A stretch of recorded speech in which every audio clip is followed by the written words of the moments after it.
নমস্কার বন্ধুরা, কম্পিটিটিভের দুনিয়ায় আপনাদের প্রত্যেকে স্বাগত এবং আপনাদের সাথে আছি আমি পর্ণদীপ। আর আমরা যে টপিকটা নিয়ে আলোচনা করতে চলেছি সেটা হলো চার্লস ও বয়েলের সূত্র। WBCS, WBPSC, WBP, West Bengal পুলিশের যেগুলো বললাম, এছাড়াও রেলওয়ের যে কোনো এক্সাম, আপনি এনটিপিসি ধরে নিন, গ্রুপ ডি ধরে নিন এবং এসএসসির সিএইচএসএল, সিজিএল, প্রত্যেকটা এক্সামে এই যে গ্যাসের সূত্রাবলী, এই চ্যাপ্টার থেকে প্রায়শই একটি না একটি কোশ্চেন দেখা যায়, যার মধ্যে সবচেয়ে ইম্পর্ট্যান্ট দুটি গ্যাসের সূত্র হলো চার্লস ও বয়েলের সূত্র। আমরা এই লেকচারের মাধ্যমে চার্লসের সূত্র জানবো কি, বয়েলের সূত্র জানবো কি, চার্লস ও বয়েলের সম্মিলিত রূপ জানবো কি, এবং চার্লস এবং বয়েলের সূত্রের যে প্রয়োগ সেটাও আমরা জানবো এবং এই রিলেটেড কিছু ইম্পর্ট্যান্ট ফ্যাক্ট জানবো। তো এই যে চার্লস এবং বয়েলের সূত্র জানতে গেলে আমাদের গ্যাসের সূত্রাবলী সম্পর্কে কিছু জানতে হবে। তো গ্যাসের সূত্রাবলী, অ্যাকচুয়ালি গ্যাসের সূত্রাবলী বয়েলের সূত্র, চার্লসের সূত্র, অ্যাভোগাড্রোর সূত্র, আদর্শ বাস্তব গ্যাসের সূত্র, ডাল্টনের গ্যাসের আংশিক চাপ সূত্র, গ্রাহামের গ্যাস বিভন সূত্র, এগুলোই গ্যাসের চাপের সূত্র বা গ্যাসের সূত্রাবলী নামে পরিচিত। কিন্তু এখানে মনে রাখতে হবে গ্যাসের নির্দিষ্ট কিছু ধর্ম রয়েছে। গ্যাস সাধারণত কঠিন এবং তরলের মতো কিন্তু আচরণ করে না, এই টপিকটা আমাদের অবশ্যই মনে রাখতে হবে। আর পদার্থের যেমন অন্য দুটি অবস্থা রয়েছে, কঠিন এবং তরল, তাছাড়াও আরেকটি রয়েছে গ্যাসীয়। এবার এই যে গ্যাসীয়, এর যে দুটি স্পেশাল যে বৈশিষ্ট্য সেগুলো হলো, একটি হলো কি, এই যে গ্যাসীয় পদার্থগুলি বা অ্যাকচুয়ালি গ্যাসীয় পদার্থ বলা ভুল, গ্যাসগুলি উচ্চ মাত্রায় সংকোচনশীল হয়। যেমন ধরুন ছোট্ট একটা এক্সাম্পল, একটা প্লাস্টিকের ব্যাগের ভিতরে আপনি কিছুটা বায়ু ভরলেন, এবার প্লাস্টিকের ব্যাগটাকে সামান্য চাপ দিচ্ছেন, দেখতে পাচ্ছেন প্লাস্টিকের ব্যাগটা কিছুটা বসে যাচ্ছে, তার মানে কি গ্যাসটি উচ্চ মাত্রায় সংকোচনশীল। আর এই যে গ্যাস, এদের নির্দিষ্ট কোনো আকার বা আয়তন নেই। এই গ্যাসকে আপনি যে কোনো পাত্রে রাখতে পারেন এবং যে পাত্রে আপনি রাখবেন সেই গ্যাসকে, সেই পাত্রের আয়তনই হবে ওই গ্যাসের আয়তন। আর এই যে গ্যাস, তিনটি চলরাশির ওপর এই গ্যাসের ধর্মগুলি, এই গ্যাসের আচরণ নির্ভর করে। এই তিনটি চলরাশির নাম আমাদের অবশ্যই মনে রাখতে হবে। কি কি? একটি হলো তাপমাত্রা বা টেম্পারেচার, আমরা যাকে টি দ্বারা প্রকাশ করব। 2 নম্বর হলো কি? 2 নম্বর হলো চাপ, যাকে আমরা পি দ্বারা প্রকাশ করব। এবং 3 নম্বর হলো কি? আয়তন, আয়তনকে আমরা ভি দ্বারা প্রকাশ করব। তাহলে তিনটি চলরাশির ওপর গ্যাসের ধর্মগুলি নির্ভর করছে। কি কি? একটা হচ্ছে টেম্পারেচার বা তাপমাত্রা, যেটাকে আমরা টি দ্বারা প্রকাশ করব। একটি হচ্ছে চাপ, যেটাকে আমরা পি দ্বারা প্রকাশ করব, চাপের ইংলিশ টার্ম প্রেশার, টি টেম্পারেচার, আর ভিতে ভলিউম, সেই জন্য আমরা আয়তনকে ভি দ্বারা প্রকাশ করব। তো এইগুলো হচ্ছে আমাদের বেসিক ফ্যাক্ট, এগুলো আমাদের জানতে হবে এবং এগুলোকেই কাজে লাগিয়ে আমরা চার্লস এবং বয়েলের সূত্র প্রতিষ্ঠা করব এবং গ্যাসের সূত্রগুলি যে নিয়মের ওপর মেনে চলে তার ওপরেই কিন্তু চলরাশিগুলো ধীরে ধীরে পরিবর্তিত হয়। এখানে আমি আরেকটা থিওরি বলে দেবো, এই যে বলে দিলাম টি, পি, ভি এগুলো কি, এবং আমি আরেকটা টপিক বলে দেবো কি, আদর্শ এবং বাস্তব গ্যাস। আদর্শ গ্যাস কি এবং বাস্তব গ্যাস কি, এর ধারণাও কিন্তু আমাদের লাগবে। প্রথমে আসি আদর্শ গ্যাস। আদর্শ গ্যাস কি? আদর্শ গ্যাস সব অবস্থায় যেসব গ্যাসের সমীকরণ মেনে চলে তাদেরকেই বলবো আমরা আদর্শ গ্যাস। ধরুন সমস্ত যে গ্যাসের সমীকরণগুলো আছে, যেসব গ্যাস সেই সব গ্যাসের সমীকরণগুলোকে মেনে চলে তাদেরকেই আমরা বলবো আদর্শ গ্যাস। আর বাস্তব গ্যাস নিম্নচাপ এবং উচ্চ উষ্ণতা ছাড়া কোনো অবস্থাতেই আদর্শ গ্যাসের সমীকরণ মেনে চলে না। আরেকবার রিপিট করছি, আদর্শ গ্যাস হচ্ছে যেসব গ্যাস সাধারণ অবস্থাতেই প্রত্যেকটি গ্যাসের সমীকরণকে মেনে চলে তাদেরকেই বলা হবে আদর্শ গ্যাস। এবং বাস্তব গ্যাস কোনগুলো? বাস্তব গ্যাস হচ্ছে নিম্নচাপ এবং উচ্চ উষ্ণতা ছাড়া অন্য কোনো অবস্থাতে আদর্শ গ্যাসের যে সমস্ত সমীকরণ আছে সেই সমীকরণগুলোকে তারা মানবে না। তো এটাই হচ্ছে বাস্তব গ্যাস। তো চলুন এবার আমরা ডিরেক্টলি বয়েল এবং চার্লসের সূত্রে চলে যাব। তো ভিডিওটা শুরু করার পূর্বে ছোট্ট একটি রিকোয়েস্ট, এগিয়ে চলো 2.0 এই চ্যানেলটাকে তো অবশ্যই সাবস্ক্রাইব করবেন, তার সাথে এগিয়ে চলো এই টেলিগ্রাম চ্যানেলে আমার প্রতিটি লেকচারের আপডেট আপনারা পাবেন। এবং এগিয়ে চলো চ্যানেলটি অবশ্যই সাবস্ক্রাইব করতে ভুলবেন না, দুটি চ্যানেলের লিঙ্ক আমি আমার ডেসক্রিপশান বক্সে দিয়ে দেবো। তো চলুন ভিডিওটা শুরু করা যাক। প্রথমেই আমরা বয়েলের সূত্র দেখে নেব। বয়েলের সূত্র দেখতে গিয়ে আমরা প্রথমে বয়েলের সূত্রের ডেফিনেশনটা দেখব। ডেফিনেশন না জানলে আমরা বয়েলের সূত্র বুঝতে পারবো না। তো এখানে বলছে দেখুন definition, for a fixed amount of an ideal gas, এখানে দেখতে পাচ্ছেন ideal gas, kept at a fixed temperature, volume and pressure are inversely proportional. তো এর অর্থ কী? এর অর্থটা অনেকটা টেকনিক্যাল অর্থের মতো দেখাচ্ছে, কিন্তু আমি আপনাদেরকে অনেক সহজভাবে সেটা বুঝিয়ে দেবো। এর অ্যাকচুয়াল অর্থ হচ্ছে, যখন কোনো আইডিয়াল গ্যাসকে স্থির উষ্ণতায় রাখা হবে, এবং স্থির উষ্ণতায় রাখা হচ্ছে ঠিকই, কিন্তু একটি নির্দিষ্ট ভরের গ্যাসকে রাখতে হবে, এবং ওই গ্যাসের আয়তনও যদি নির্দিষ্ট থাকে, তখন গ্যাসটির চাপের সমানুপাতিক হবে ওই গ্যাসের আয়তন। বোঝা গেল? আরেকবার রিপিট করছি, স্থির উষ্ণতায় যদি আপনি নির্দিষ্ট, আচ্ছা একটু বোঝানোর জন্য বলি, উষ্ণতা টি যখন এটা স্থির থাকবে, এটা যখন ধ্রুবক বা স্থির থাকবে, তার সাথে এর ভর, ভর মানে কি এমটাকেও স্থির হতে পারে, হবে স্থির উষ্ণতায় নির্দিষ্ট ভরের গ্যাসের ক্ষেত্রে ওই যে নির্দিষ্ট গ্যাস তার আয়তন, গ্যাসটির যে চাপ, গ্যাসটির চাপ তার সাথে ব্যস্তানুপাতে পরিবর্তিত হবে। অর্থাৎ আমি যদি এটা সমীকরণের আকারে গাণিতিক রূপে প্রকাশ করি, সেটা হবে ভি প্রপোর্শনাল 1/p। যখন টি স্থির, যখন টি কনস্ট্যান্ট আর এমও কনস্ট্যান্ট। এবার আশা করি অনেকটা ক্লিয়ার হলো। বলা হচ্ছে ধরুন একটি নির্দিষ্ট, আমি এবার এক্সাম্পলের সাহায্যে আপনাদের বোঝানোর চেষ্টা করছি। ধরুন এর মধ্যে কিছুটা নাইট্রোজেন গ্যাস রয়েছে, এর মধ্যে খানিকটা নাইট্রোজেন গ্যাস রয়েছে। এই নাইট্রোজেন গ্যাসের ভর হচ্ছে 10 গ্রাম। এই নাইট্রোজেন গ্যাসের ভর হচ্ছে 10 গ্রাম, এবং এটা রুম টেম্পারেচারে রয়েছে। আর রুম টেম্পারেচার কোন তাপমাত্রাকে রুম টেম্পারেচার হিসেবে আমরা নিই? 25 ডিগ্রি সেন্টিগ্রেড। 25 ডিগ্রি সেন্টিগ্রেড এই টেম্পারেচার বা রুম টেম্পারেচারে 10 গ্রাম নাইট্রোজেন গ্যাস রয়েছে এই পাত্রের মধ্যে। ঠিক আছে, কোনো প্রবলেম নেই। তো এইরূপ অবস্থায় ওই নাইট্রোজেনের গ্যাসের আয়তন কত হবে? ওই নাইট্রোজেন গ্যাসের আয়তন হবে ওই গ্যাসের চাপের সাথে ব্যস্তানুপাতে পরিবর্তিত। তার মানে কি? এবারে আমি যদি এই যে প্রপোর্শনাল এটা তুলে দিই, তাহলে কি হবে? V equal to K into 1/p, বা আমরা সেটাকে k/p লিখতে পারি। তাহলে পি ভি ইকুয়াল টু কে।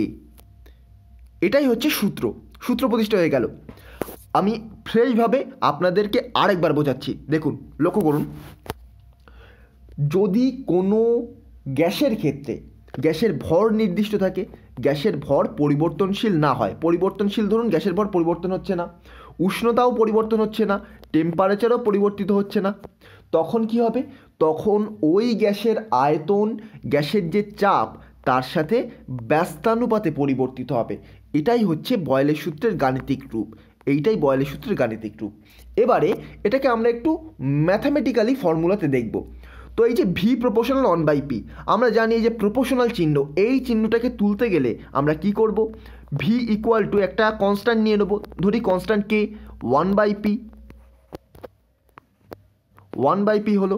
তো এটাকে আমরা যদি কোনাকুনি গুণ করে দিই, তাহলে দেখতে পাচ্ছি পি ভি ইকুয়াল টু কে। এটাই হচ্ছে গাণিতিক রূপ, বা কে ধ্রুবক, বা P V equal to K equal to ধ্রুবক। এটাই হচ্ছে গাণিতিক রূপ। এখানে কি? পি হচ্ছে চাপ, ভি হচ্ছে আয়তন, টি টেম্পারেচার বা তাপমাত্রা, আগেই বলেছি, এম হচ্ছে ভর, এম মাস ভর, আর টি টেম্পারেচার টি। তো এই হচ্ছে টোটাল আমাদের বয়েলের সূত্র। আশা করি বোঝা গেল। নেক্সট আমরা দেখব চার্লসের সূত্র। চার্লসের সূত্র কি বলছে দেখুন, বলছে the volume of a gas is directly proportional to temperature and extrapolates to 0 at 0 kelvin. অর্থাৎ কি? চার্লসের সূত্রে বলা হয় যে স্থির চাপে নির্দিষ্ট ভরের গ্যাসের আয়তন গ্যাসটির পরম উষ্ণতার সমানুপাতিক। অ্যাকচুয়ালি চার্লসের সূত্র একটু জটিল, কিন্তু আমি সহজভাবে আপনাদেরকে বোঝানোর জন্য এই সূত্রটা তৈরি করলাম। যে চার্লসের সূত্রে বলা হয় কি? চার্লসের সূত্রে আমাদের কিন্তু চাপ ধ্রুবক থাকবে, পি থাকবে কনস্ট্যান্ট। চার্লসের সূত্রে নির্দিষ্ট চাপে হবে, পি কনস্ট্যান্ট থাকছে। তার মানে স্থির চাপে নির্দিষ্ট ভরের গ্যাসের ক্ষেত্রে এখানে কিন্তু এমও কনস্ট্যান্ট, গ্যাসের ভরও ধ্রুবক। আমরা আগে বয়েলের সূত্রের ক্ষেত্রে দেখেছি গ্যাসের ভর ধ্রুবক, এখানেও আমরা দেখব গ্যাসের ভর ধ্রুবক, কিন্তু আগে আমরা পিটাকে কনস্ট্যান্ট দেখিনি, এখানে আমরা পিটাকে কনস্ট্যান্ট দেখব। তাহলে স্থির চাপে নির্দিষ্ট ভরের গ্যাসের আয়তন, এখানে গ্যাসের আয়তন কি হবে? আয়তন গ্যাসটির পরম উষ্ণতা অর্থাৎ টেম্পারেচার তার সাথে সমানুপাতিক হারে পরিবর্তিত হবে, অর্থাৎ ভি প্রপোর্শনাল টি। এটাই হচ্ছে আমাদের চার্লসের সূত্র। আরেকবার রিপিট করছি, চার্লসের সূত্র অনুযায়ী বলা হয় যে স্থির চাপে, চাপ স্থির থাকবে, ধরুন একটা নাইট্রোজেন গ্যাস রয়েছে, এটা 76 সেমি পারস্তম্ভের চাপে রয়েছে, তো এই চাপটা কিন্তু পরিবর্তিত হচ্ছে না, এর ভর ধরেন 10 গ্রাম, এই ভরও কিন্তু পরিবর্তিত হচ্ছে না, কিন্তু গ্যাসটির আয়তন, এই যে গ্যাসটির আয়তন, তার উষ্ণতা পরিবর্তন হওয়ার সাথে সাথে গ্যাসটির আয়তনও কিন্তু পরিবর্তিত হচ্ছে। যেহেতু সমানুপাতিক হারে, তাহলে উষ্ণতা বাড়লে গ্যাসের আয়তন বাড়বে, উষ্ণতা কমলে গ্যাসের আয়তন কমে যাবে। তো এটাই কিন্তু আমাদের চার্লসের সূত্র। এবার আমি একটু দেখাচ্ছি যে চার্লসের সূত্র কীভাবে আমরা প্রতিষ্ঠা করব। আমরা এখান থেকে দেখলাম, সূত্র দেখে দেখলাম ভি প্রপোর্শনাল কি, ভি প্রপোর্শনাল টি বেরোলো। আমরা এর আগে বয়েলের সূত্রের ক্ষেত্রে দেখেছি একটা প্রপোর্শনাল তুলতে গেলে আমাদের একটা কনস্ট্যান্ট গুণ করতে হয়, তাহলে V equal to K into T, এখানে কে কনস্ট্যান্ট, তাহলে আমরা একটা সমীকরণ পেয়ে যাচ্ছি V by T equal to K, V by T equal to K. এখানে ভি হচ্ছে আয়তন বা ভলিউম, টি হচ্ছে টেম্পারেচার, কে হচ্ছে এখানে কনস্ট্যান্ট। তো এখান থেকে আমরা আরেকটি ফর্মুলায় আসতে পারি, আমরা এটাকেও লিখতে পারি V one by T one equal to V two by T two equal to K. এর মানে তো একই, অর্থাৎ ভি বাই টি, এখানেও ভি বাই টি রয়েছে, কিন্তু এখানে আমরা ভি ওয়ান টি ওয়ান মানে প্রাথমিক উষ্ণতা অন্তিম উষ্ণতা নিয়ে নিয়েছি। এবারে আমি একটু গাণিতিক সমীকরণটাকে আরেকটু ডিটেলসে ব্যাখ্যা করার আগে আমি এই চার্লসের সূত্র কয়েকটি প্রয়োগ বলে দিচ্ছি। চার্লসের সূত্রের প্রয়োগ পরীক্ষায় কিন্তু প্রায়শই জিজ্ঞাসা করা হয়। তো চার্লসের সূত্রের প্রয়োগ কি? 1 নম্বর, চার্লসের সূত্রের প্রয়োগ, রুটি বা চাপাটি তৈরির কৌশল কিন্তু এই চার্লসের সূত্র প্রয়োগ করেই করা হয়, মনে রাখবেন। 2 নম্বর, হাইড্রোজেন গ্যাসপূর্ণ বেলুন ফেটে যায় এই চার্লসের সূত্রের মাধ্যমে, মানে অ্যাকচুয়ালি চার্লসের সূত্রের মাধ্যমে ফাটে না, চার্লসের সূত্র এখানে কাজ করে। হাইড্রোজেন গ্যাসপূর্ণ বেলুন যে ফেটে যায়, অর্থাৎ টেম্পারেচার যত বেড়ে যাবে গ্যাসের আয়তন বেড়ে যাবে, গ্যাসের আয়তন বেড়ে গেলে বেলুনটা ফেটে যাচ্ছে।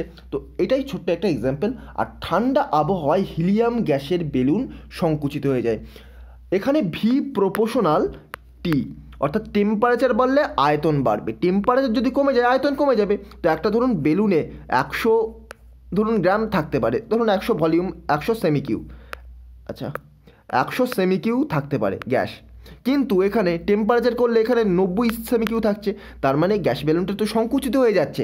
তো এটাই হচ্ছে চার্লসের সূত্রের প্রয়োগ। আমি আরেকবার রিপিট করছি, ঠান্ডা আবহাওয়ায় হিলিয়াম গ্যাসের বেলুন সংকুচিত হয়ে যায়, হাইড্রোজেন গ্যাসপূর্ণ বেলুন ফেটে যায়, রুটি বা চাপাটি তৈরির কৌশল, এগুলো কিন্তু এই চার্লসের সূত্রের একটা মেজর প্রয়োগ, খুবই ইম্পর্টেন্ট।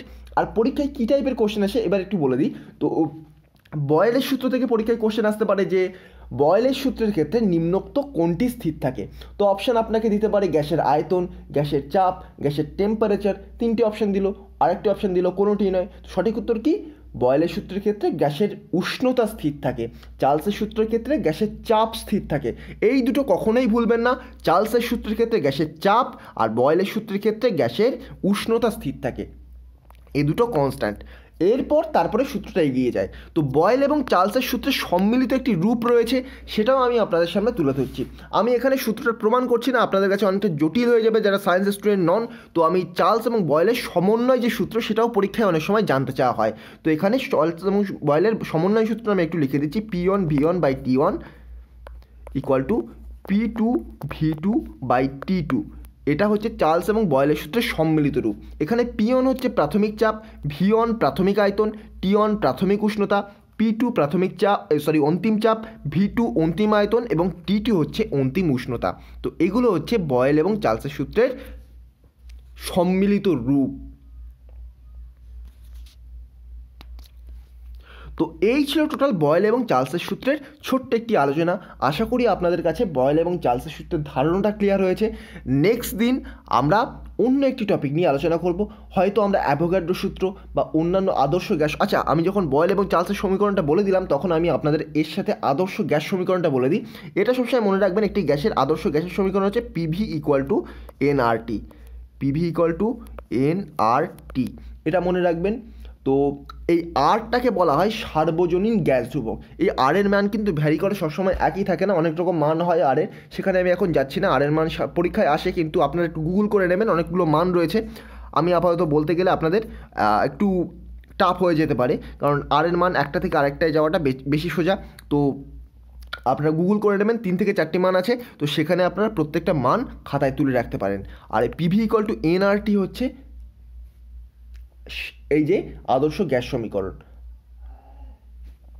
তো এই ছিল ছোট্ট ভিডিওটি যদি ভালো লেগে থাকে তবে আমার চ্যানেলটিকে সাবস্ক্রাইব করে পাশে থাকা বেল আইকন প্রেস করতে ভুলবেন না। তো আজকের মতো গুড বাই, পরবর্তী ভিডিওতে আপনাদের সাথে আবার দেখা হবে। Thank you.